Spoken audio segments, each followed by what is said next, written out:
Les gars, normalement, je dis d'applaudir. Parce que le chapitre est exceptionnel et tout. Mais là, on va pas applaudir aujourd'hui, on va crier. Ah! Est-ce que j'ai besoin de mentionner que Oda nous a encore fait du gras? Je pense pas. On commence direct, on cherche pas à comprendre. Eh, déjà, de 1, ça commence trop fort. Le chapitre, il commence par Xebec sous Domi Reversi en train de se taper avec Garp et Roger, tout en communiquant à travers, entre guillemets, j'ai bien dit entre guillemets, la voix de toute chose. Et on a la confirmation que Garp arrive aussi à entendre ses voix, mais par contre, les gars, voir Xebec sous cet état-là, ça fait mal. Vous voyez, il y a un petit pansement au cœur, vous voyez ce que je veux dire? Et là, on a Xebec à lui tout seul qui est capable de fendre les cieux. La puissance est tellement présente dans ces doubles pages que ça a du mal à être contenu à travers nos écrans. Mais bref. Et en plus, il a réussi à repousser Roger et Garp, les futurs numéro 1 respectifs de leur domaine. À lui tout seul. T'as vu ça, c'est des performances qu'on voit que quand le fil est sous Gear 5. La vérité. Tellement que Xebec a fait du sale, on voit que toute l'île est en pétard. Tout le monde court, tout le monde est agité, ils savent pas où ils veulent aller et tout. Déjà, il y a Shiki qui annonce la fin de l'équipage de Rox. Il y a H d'Argent qui est en pétard également. Et surtout, on a Garp, le bavon des bavons, qui essaie de sauver le maximum de civils et le maximum de soldats. Et on a une action. Je vous ai dit, on va arrêter d'applaudir, on va seulement crier. Garp et Roger qui promet à leur équipage respectif, enfin équipage et équipe, de revenir. Masterclass, rien à dire. Et tout ça face à Xebec, directement. Et là, juste après ça, on a des échanges dans tous les sens. Bam, ça s'esquive, ça se met des coups. Il y a du haki des rois. C'est en pétard, on aime. C'est du Oda. C'est du Oda, tout simplement. C'est des choses, c'est des performances qu'on n'a jamais vues de notre vie. On n'a jamais vu ça de notre vie. Des retournements, des prises de catch, des coups assassins, du haki des rois à toute patate. À toute patate, les gars, s'il vous plaît. J'ai failli oublier. On a Gloriosa qui essaie de michetonner Gaban. Je dis ça, je dis rien. Je vois juste, je constate. Après ça, on voit Big Mom et Kaido en train de s'embrouiller, tout ça, sur une dette imaginaire que Kaido doit à Big Mom, mais bon, tranquille.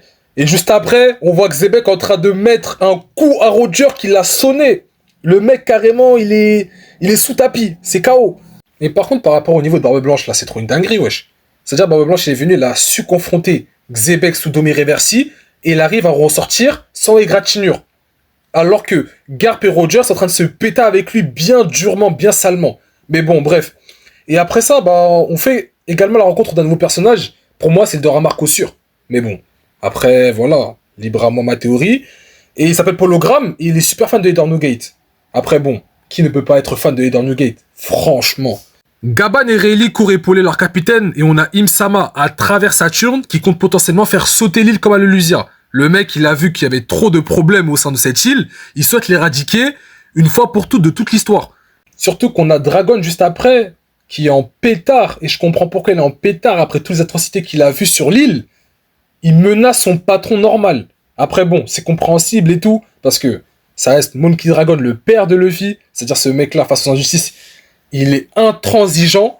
Du côté de Xebec, Garp et Roger, ça se péta toujours. Et on apprend que les événements de God Valley ont été censurés d'un niveau de confidentialité de rang S par le gouvernement mondial. Roger dit à Garp qu'il y a toujours une place pour lui dans son équipage. Mais Garp dit qu'il ne peut pas parce qu'il protège la Bleusaille.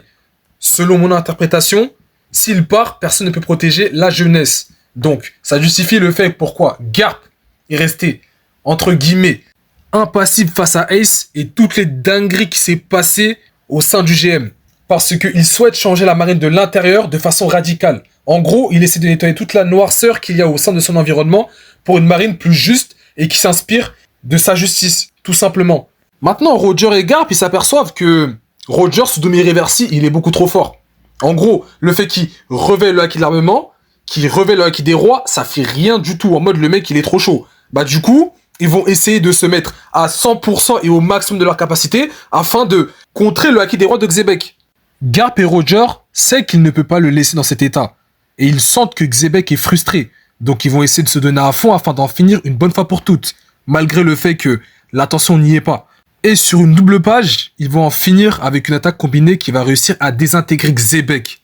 Malgré le fait que God Valley est censé être confidentiel, la mort de Roxy Xebec a un écho si puissant qu'il fit trembler le monde entier. Juste pour vous dire à quel point cet homme c'était quelqu'un. Roxy Xebec, Davy Dick Xebec. Retenez ce nom, s'il vous plaît. Le mec, tellement c'était quelqu'un, il avait une ère sous son nom. C'est une dinguerie. Une ère à lui tout seul. De ce qu'on peut constater de ce chapitre, on peut voir qu'on est peut-être sur une fin du flashback de Xebec et de God Valley, mais j'espère toujours que ça continue, même après ce chapitre, et que les personnages de l'équipage de Rox vont être plus développés juste après la dissolution de l'équipage. J'espère aussi qu'on verra Imu détruire l'île avec ses pouvoirs, voire une arme antique, du genre première apparition de Pluton, vu que Mother Flame n'existait pas à l'époque, les débuts de Teach et sa mère qui ont été sauvés par Kuma. Dans ce chapitre, on apprend aussi un truc grave important, c'est que le Haki des rois peut sembler moins efficace si on se confronte avec une personne qui possède un Haki des rois plus fort, genre volonté contre volonté. C'est un peu du même principe que Shanks, le tueur de Haki qui empêche de voir le futur à ses ennemis, potentiellement grâce à son Haki d'observation, si j'ai bien compris. Carrément une petite réflexion sur Im-sama et de son apparence, comme l'a mentionné Roger, il part d'un monstre noir. Donc peut-être que Im-sama, contrairement au Gorosei, sa vraie forme, voire sa forme qu'il utilise quand il contrôle ses hôtes, n'est pas une censure de l'auteur.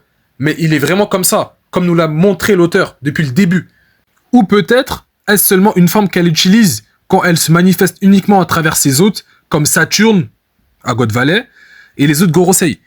Mais maintenant, vu que Xebec sous Domi Reversi a réussi à se faire surpasser par Roger et Garp via le Haki des rois, déployé à pleine puissance par ces deux personnages, la faiblesse de Imu, est-ce le Haki des rois? Si c'était le cas, pourquoi Xebec souhaitait mettre la main sur 2 fruits du démon pour accomplir son but? Selon moi, les fruits du démon que Xebec convoite sont le Ito Itonomi modèle Nika, c'est-à-dire celui de Luffy, et le Yami Yami no Mi, celui de son fils. Donc si je prends ce constat, c'est que le Haki des rois surpasse, voire annule les effets des fruits du démon, à l'exception peut-être de 2 fruits. Genre comme on l'a vu avec Luffy sous Gear 5, à Onigashima, Luffy a vu son niveau de Haki augmenter d'une manière spectaculaire, ce qui fait de son éveil la cause d'un Haki incroyable. Sans oublier que selon le Rotolo Tail, plus il rit, plus il devient fort. Et tout ça couplé avec les capacités de son fruit du démon qui sont cartoonesques. Donc, ce qui confirme encore plus la peur de Im-sama face à la réapparition d'un nouvel utilisateur qui réussit à éveiller le Ito Itonomi modèle Nika. Parce qu'elle a peur de se faire voler le trône et surtout de se faire marbrer salement. Sur ce, les gars, on se pète.